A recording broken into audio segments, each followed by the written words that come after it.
You get stale. Popcorn. You forget about things like stale. Popcorn, stale popcorn. Popcorn. Pop.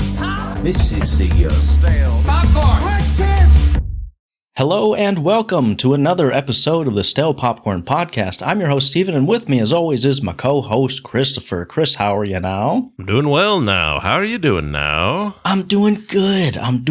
Thanks for axing. I got some things, some housekeeping items, if you'll indulge me. You mind? Let's hear. So I got a couple of shout-outs. Ooh. We had a big increase in following. So if you're listening from Instagram, thank you for joining us. I have a couple of shout-outs specifically. Epic-tastic Joshua, Big Day, Guy Who Pays Rent, and Chaos Is Coming. I want to shout out you guys. Thanks for commenting on our YouTube videos and just being there for us, listening. And thanks for joining us.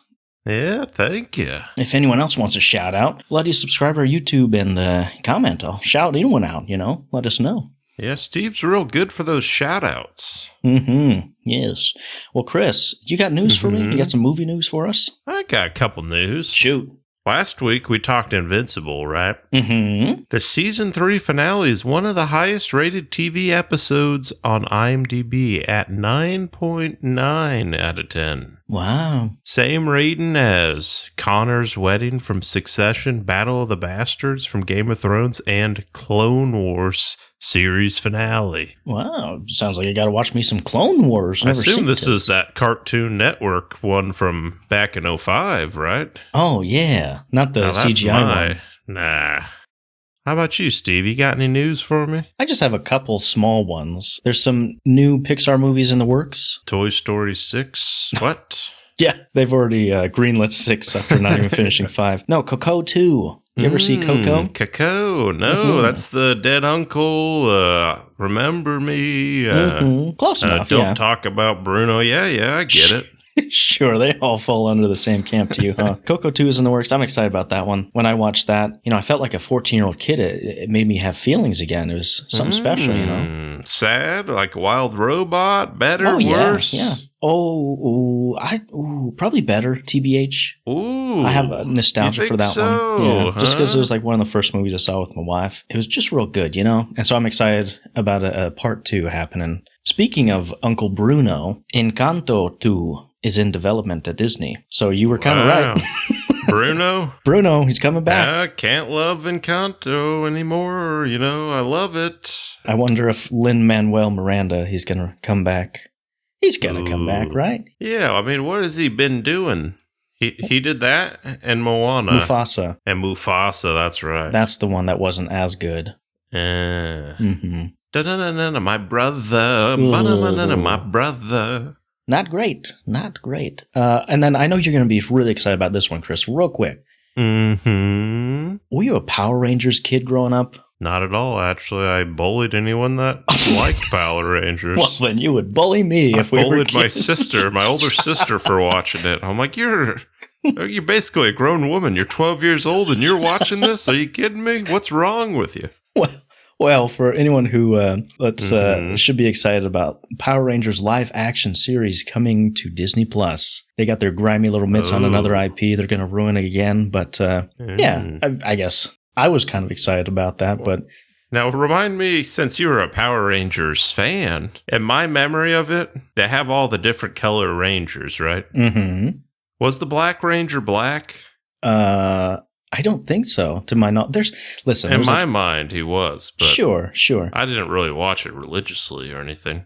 I didn't either. I just liked watching the dinosaurs turn into the robot and then the kind of kaiju stuffed animal suit all over the city. That's what I liked. So you're not a true fan here. I'm not true. If it were the human characters, I would skip it or go do something else. And then when it came to do the flips and the action stuff, that's what I'd be into. When I Google's Black Power Ranger, it's African American.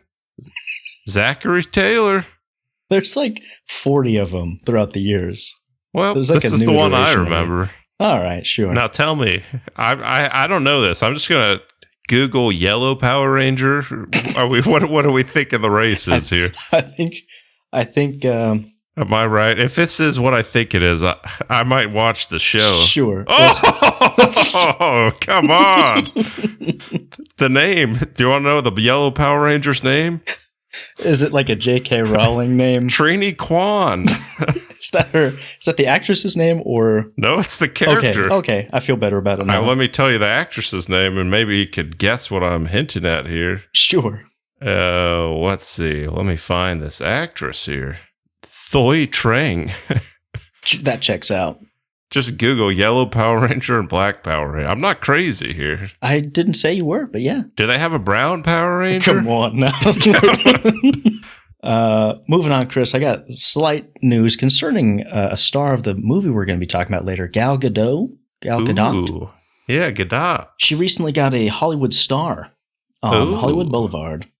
Okay. My question to you is it they just let anyone have those nowadays, or what's the deal with that? Didn't we do some bit on Hollywood stars? Because they give it to like random producers and... You had to pay to play, probably. Imagine, who do you think's the most... Just to take a guess, who's probably the best actor that doesn't got a star? The best, Daniel Day-Lewis. Does he have a star? I'm sure he's got a star. If Gal Gadot's got... I'm sure he's got a star. Yeah. Then who It's got wouldn't to have a be star? like... I'm going to say Michael Pena.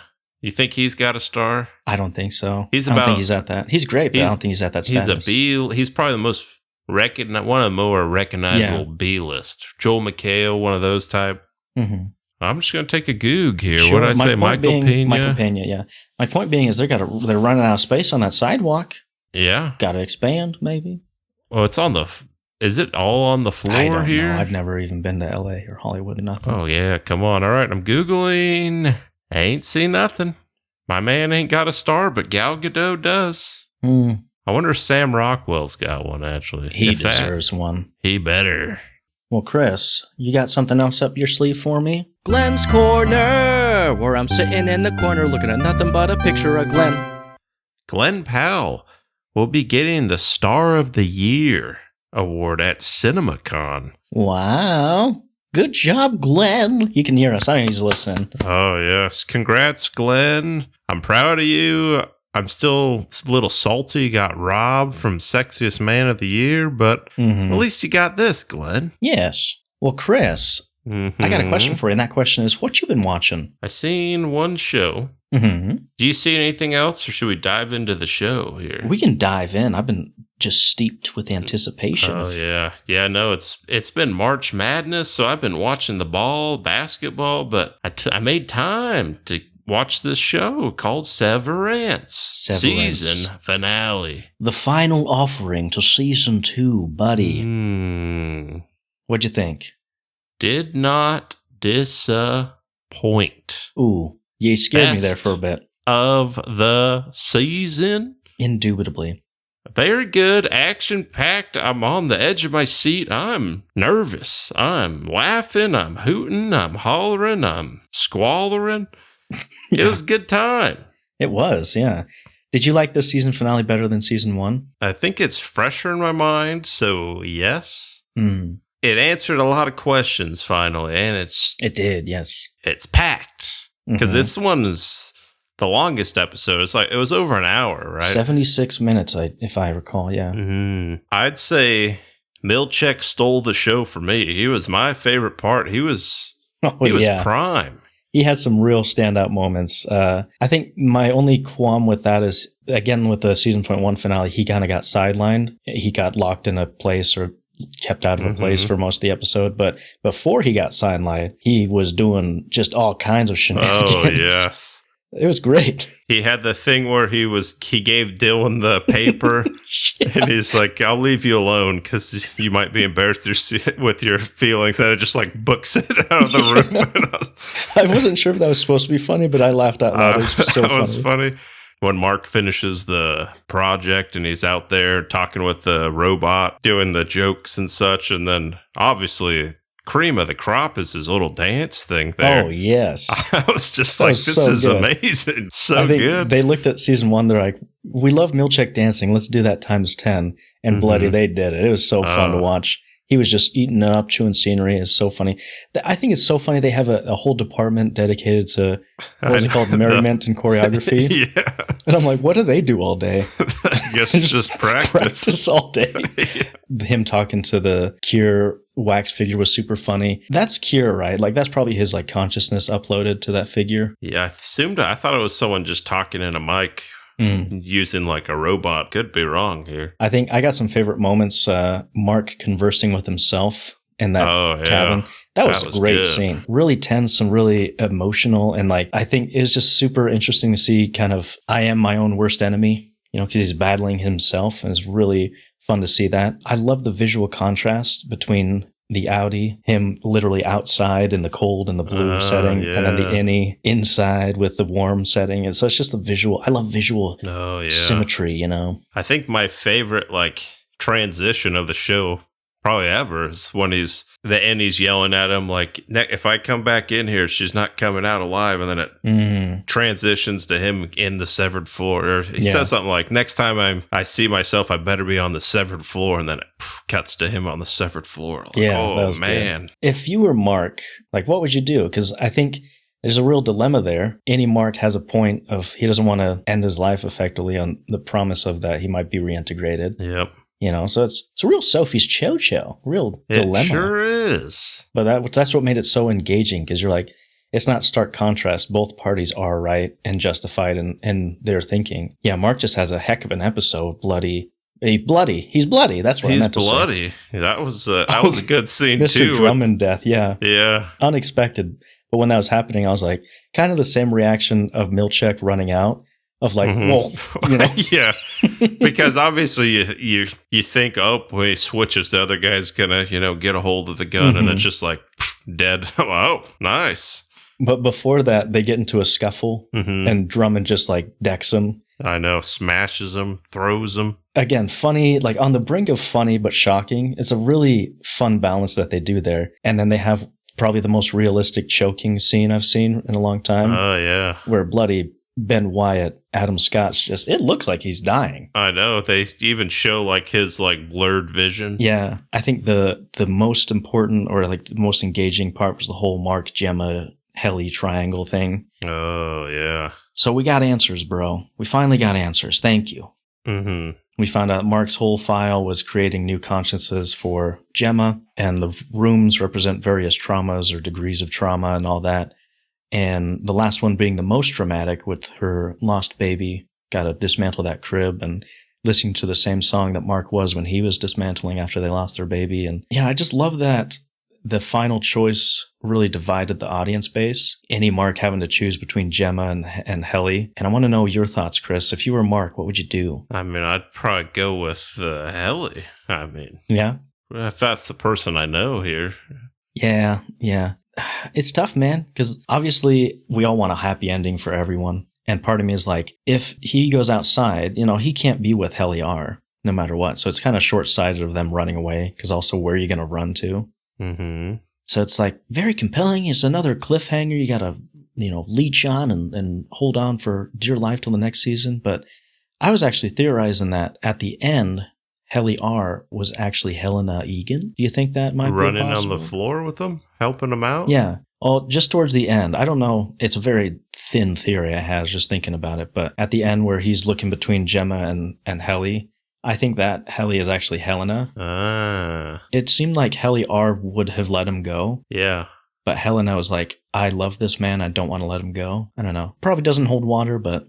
No, it makes sense, because I remember thinking, because before she's basically like, do it, like we're all going to die anyways. And she seemed like okay with that. And then at the end, she's like standing like, hey, come on, buddy. Yeah. No, I think you're onto something here, Steve. Maybe. I don't know. Who's to say? All I can say, though, Chris, it was super fantastic. I loved it. Every minute was great. Me too. And we actually just got confirmation that season 3 is greenlit. It wasn't before this season finale came out. And actually bad news for Apple. They are losing, I think I read, $1 billion a year on Apple TV. So everyone's like, if anything, Tim Cook, just please let Severance happen. Yeah. Forget about that. Cancel all your George Clooney movies. Yeah. And good news is they're going to be greenlit for a 3rd season and cannot wait to see what else happens, Chris. Good stuff. Yes. Well, Chris, do you want to dive into the main course of this episode? Oh, I hoped you'd never ask. Oh, okay. Sorry. You're good. Up top, I got a review from Chaos is Coming 9184 on YouTube. He sent this message. He said, I had high hopes that Snow White would make me happy. Instead, this dopey remake made me sleepy and grumpy. Okay. I just thought it was funny. Yeah. He always leaves funny reviews on our channel, so I was like, that's a good one I can read out there. Nice. So what we're going to do, just go over some basic plot details, bloody no spoilers in this first section. You can jump around and skip ahead. And then when the spoilers happen, we talk some cons and pros, but I think this non-spoiler section, there's not much to spoil, really, right? I mean, I feel like everyone knows Snow White. There's a couple differences, but I'd say the main story is the main story here. There's an evil lady. There's an apple. She's white as snow. Just kidding. Well. There's a Prince Charming. What is there's 7 dwarves. Well. There's one dwarf. Basically same old. I mean, I feel like I'll say I didn't really like it. I mean, I could tell. I give it more leeway because, again, it's not really for me. Mm-hmm.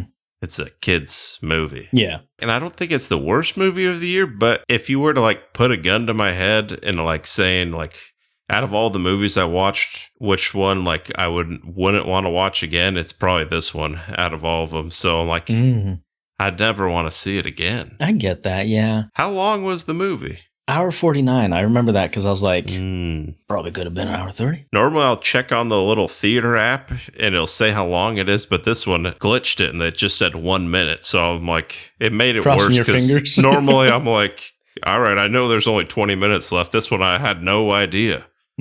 So what rating would you give it? I think I'll go -3. Wow. Okay. I mean, that's about the same as the other ones I did. It's my bottom tier. Yeah. I get Maybe that. I'll go -2 just because it's a kid. It's not for me, I guess. I'll give it 1 point leeway here. Gotcha. How about you, Steve? Did you like it? Did you love it? No. I think you I want had some more of it. No. I think I had a different experience than you because it sounds like you saw it alone, right? Just a 30-something man Yep. alone Sitting in the theater full of children. having to do homework for this. So I would expect that you would have a different outlook on this. But I actually went with the wife and kid. Oh. So we had a little family date and saw this. So I had a different experience than you, Chris. I hope so.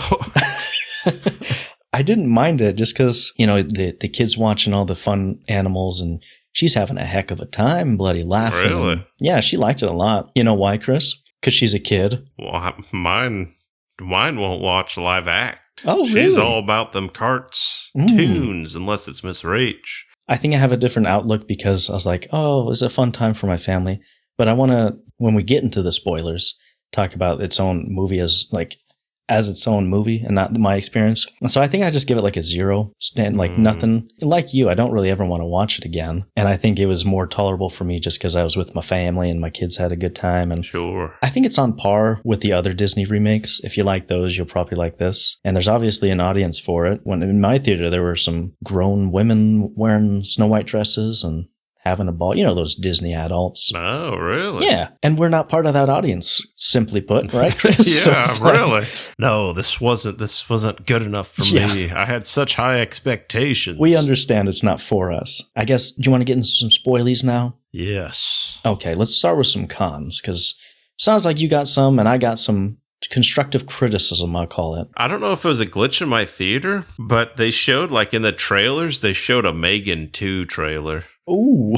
Which is like a bunch of the kids were so because it's full of kids. Yeah. And it's, it's about a killer doll robot thing.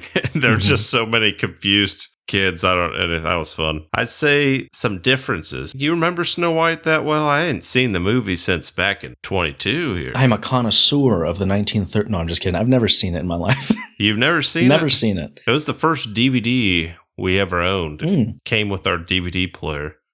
They were just trying to get rid of the copies. I guess. I shouldn't have besmirched it. It was the first animated movie to win an Academy Award. We'll say that. So I guess some of the main differences, I think in that one, that obviously her skin's white as snow, and this one, they say her name's Snow White because she was born in a blizzard. But is her last name White already? Or do they just change her last name too? You know what, Chris? That's a really good question. I went right over my head. I was just watching. I was like, that makes sense. She's born in snow. It makes. I thought we were doing a Jon Snow kind of situation here. Trying to think any other main.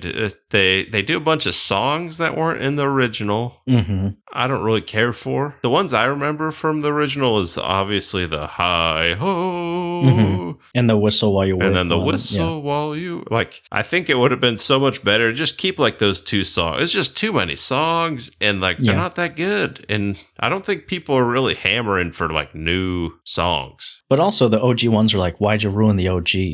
Yeah, it's true. So it's like you can't please anyone, you know? You can make your little mod or whatever if you want with the OGs, but we don't need a song of her looking down the well and, oh, mom's dead and, I'm a good woman here. Those are the exact lyrics. Yeah. Kind of the largest difference and really the catalyst of the whole movie is different. Oh. The meaning of the word fair has been changed to a detrimental degree, I'd say. Sure. Because traditionally, it's who's the fairest of them all, meaning beautiful. It's about what's fair. Very good. Very good, Chris. And there's a debate on what it actually meant. But in the cartoon, it's like, who's the fairest? Who's the most beautiful of them all? And that's why the queen is like, I want to kill Snow White because she's the prettiest. Like, that's established knowledge, right? And here, in this iteration, the word fair means like just, or like fairness of leadership, or like leadership qualities. And it doesn't hold water, that idea, because when the queen asks who's the fairest of them all, he's like, You are. Like, so you got a mirror who's just lying to the queen. Yeah, it's always saying the queen, you're the fairest. And then for some reason, when Snow White, her soon-to-be love interest, when she first meets him, he's stealing potatoes. And the queen catches him and she's up, you got to tie him up here. I think she says, like, take off his clothes and tie him to the gate. And all they do is take off his socks, I think. I'm like, you didn't listen to the queen here. But then, she unties him. And then all of a sudden, her doing that makes her better than the queen. So, like, what was she doing before that? Where they're like, she's just some creep degenerate or something before she decided. And there's literally no one else in the world that's better than the queen. Yeah. Which I'm like, if she's, even when Snow White passes her, she's still number 2, which I'm like, this must be a crooked world we're living in here. Yeah, like that's the whole story. That's the whole reason the queen starts off and the whole story gets taken place. But in this one, I get what they're going for. Like that beauty isn't the main thing. It's not what makes a woman, which I agree with. But it doesn't really, I don't know, it doesn't work in this context. Because the mirror would have to, in reality, be like, she would say, hey, mirror, mirror on the wall, who has the most upper management potential, you know what I mean? Yeah. It's like, it's not the same thing. Apart from that, my number one con is actually the star who just got a star on Hollywood Boulevard. Yeah, that's one of mine. I'm like, she's not a good actor, is she? Heavens no. Yeah, I don't know how she's gotten along this far. She's very attractive. I think it's only taken her so far, though. I saw a compilation video. It was like Gal Gadot's worst delivered lines. Oh, yeah. It's a long video, Chris. The one that comes to mind is I think it was the second Wonder Woman when she's like on the hood of the car. You know what I'm talking about? Oh, yes, I know. Talking to Pedro Pascal. Max Lord, stop it. Like, whatever. Yeah, she just doesn't have like the gravitas or acting ability to properly chew on scenery and be like a good villain. She reminds me of if like I was an actor where I'm like, oh... darn, we must stop. Like you could just tell, like I'm not into this at all. I'm not very talented somehow. I keep getting into this. I'm just faking it till I make it. Yeah, she's better than me or whatever. But it's just like, I'm not an actor for a reason here. Especially that musical number where she was air quote singing. Auto-tune was doing a heavy lift in there, but I could just picture the director peeking behind the camera and be like, Gal, do we want to keep doing this? Or is it like, you know, it just, I didn't think it worked, man. And I get it. Like, it's a dumb whatever, but there are other kids like cartoons that have a better villain. She just wasn't it for me. I kind of what you said, the musical numbers could have been cut, didn't really work on a lot of things. And then it's not a con, it's just something that is really worth bringing up, is the dwarves. Oh. At the beginning, they didn't want to cast dwarves because of stereotypes, right? Yeah. They were in a whole world of trouble because Disney wanted to be politically correct. They said, I wrote this quote down. It says, to avoid reinforcing stereotypes from the original animated film, we are taking a different approach with these 7 characters and have been consulting with members of the dwarfism community. And with that, Chris, I know, because we all know, dwarves indeed all live in caves and they mine for diamonds. So they just didn't want to, reiterate that stereotype. And I'm like, what are we doing here? Like, it's baffling because there's an actual dwarf person in this movie. Yeah. He's one of the prince's friend or whatever. Mm-hmm. I'm like, what? You couldn't find 8 more of those and give him some work? You need 6 more. I don't know how good your math is. Are you keeping him as a... Yeah, I'll keep him because he's plays an important part. Who's the extra one? You're getting 8 more. That means 9. You can't have 8 dwarfs.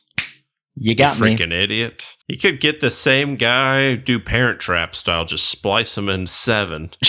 But I just thought that was really weird because I'm like, why'd you do this? Why'd you spend all this money? And it's very jarring to see the weird CGI dwarves next to an actual dwarf. Mm-hmm. I get all my Snow White info from my wife because she's a Disney nut. And I don't look any of this up because I don't want to. Frankly, and I don't care enough to, but she was saying, I remember when they weren't going to do little people, like actual humans, because apparently Peter Dinklage was like, hey, how dare you? All the dwarf actors are like, what the hell, man? This was our big break. Like, they're just like, are you kidding me? Like, I think she was also saying, basically, no one likes the main actress lady, Rachel. Oh, yes. It seemed like every month she was doing something where everyone's just like, ugh, do we? Yeah. If you dissociate yourself from all that drama and stuff and just kind of take it as face value, because, kids don't know any of that stuff. They just see a princess and everything. And I had that mindset going in where I was like, yeah, she's fine. Yeah. It's fine. Like, I didn't really like her facial expressions. Oh, if that makes sense. Well, I was trying to be nice. I was going to say face, and I was like, let's fix that here. But I don't really have a good reason. I just don't like the way she keeps, like that, like, like the like sad, the wide eyes. Yeah. Yeah. She's a theater actress. So she's like very expressive. She got over emote. That's it. Yeah. Because like Enchanted, Amy Adams is kind of like that. But I think that's a funny movie where I'm like, ha, ha, ha. But this, it's like, not really funny, where I'm just like, it's pissing me off. Yeah.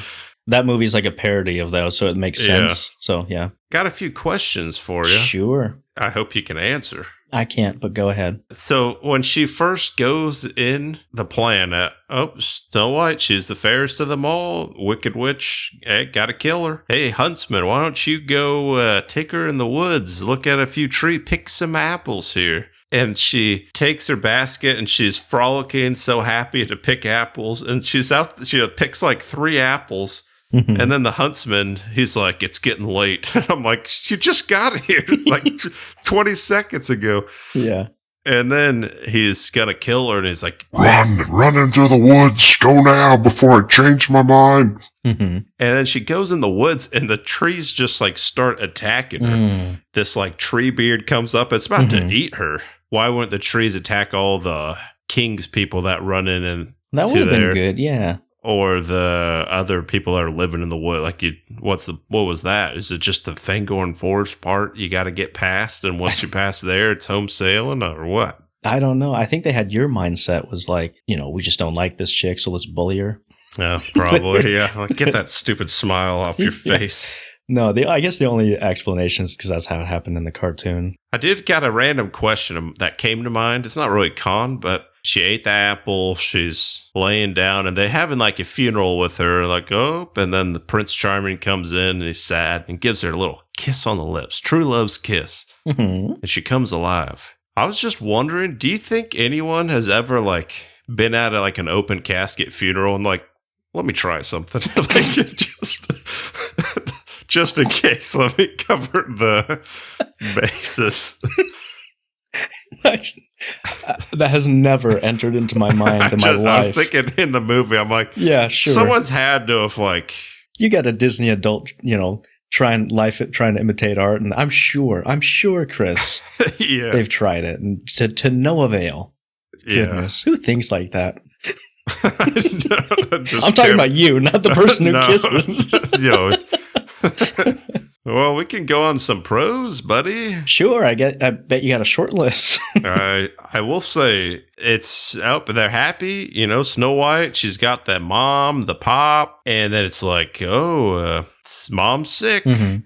And it shows them looking down in the well, and you see the reflection of dad and mom and Snow White, and then like I think a leaf or something drops, and then it shows and the mom disappears. I was like, she gets Thanos, yeah. She gets Thanos out of there, and I was like, that was good, cool. Yeah. I like that. That was a cool little transition, a little brutal, but I like it.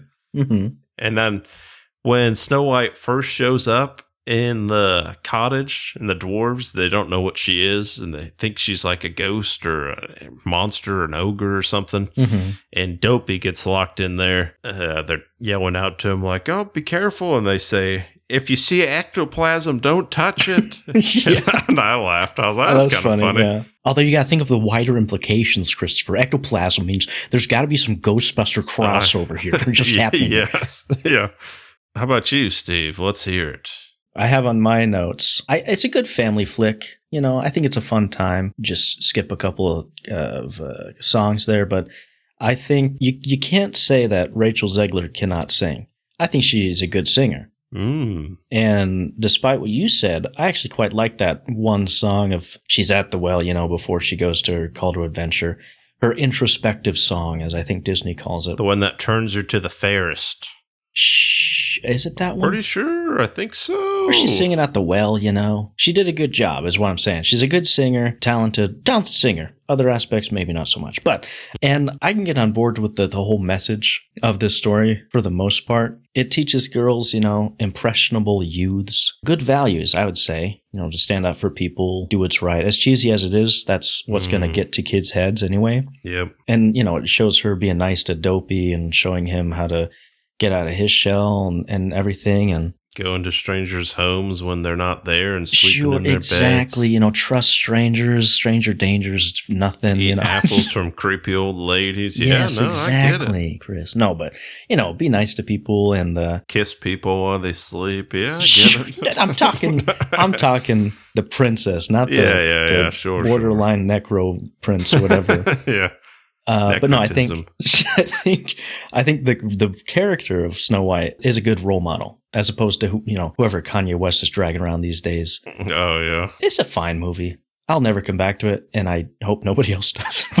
Yeah, I think that's all I got, Chris. What else? Yeah, it's a big budget, 250 to 270 mil. Wow, and it got 44% critic. Don't got the audience yet, but. Which is weird. I feel like critics usually like this. I know. Kind of I thought Disney they'd remakes. be heating this all up here. Do you know the director? Mark Webb? Yep. Spider-Man. Amazing Spider-Man? Amazing Spider-Man. Amazing Spider-Man 2. 500 Days of Summer. It's one of those movies where it's like anyone could have directed this because there's so much studio interference. Yeah. It doesn't have any identifying characteristics. Yeah. Because he's a good director, right? He's got a flair to him. But you don't see any of that. He did Gifted. Here. I like that one. Oh yeah, that's a good one with Chris Evans. Well, that's all I got here. Let's tie a bow on it. Let's put it in the FedEx. Let's ship it 2 days. And priority here. Exactly, Chris. Well, if you guys are listening up to this point, thanks so much for listening to us. Good bloody, go follow us. Leave us a 5-star review on Spotify, Apple. Follow us on YouTube. Please follow us. I'm on my knees. Follow us on YouTube. Subscribe. That'd be super helpful to us. And email us, stayuppopcornpod@gmail.com. We'll read literally anything you tell me to. And what else? I think next week we're talking Reacher. Is that right? Oh, is it? I think so. I got to watch 3 seasons real quick then. I'll report back. You haven't seen any of Reacher? I seen like a couple episodes of season 1 a few years back, but... Been a while. Good news for you, Chris. It's one of those where you can kind of take a jaunt. You don't need to. It's not an order. Each season's a jaunt. It's a new story, unrelated to the last. Is it not the same man? It's the same man, but it just follows his adventures. Each season's a new adventure. So you're saying he's not going to die in season 1 or 2? That's kind of a spoiler, bro. I never said it was linear. Oh, okay. That was a great save. That was a great save. Anyway. Yeah. But, so make sure you look out for that one. Anything else, Chris? Nah, that's all I got. Thanks for listening. Have a good week. Popcorn. Bye. Forget about things like stale. Popcorn, stale popcorn. Popcorn. This is the Stale popcorn. Popcorn? Run into the woods. Go now before I change my mind.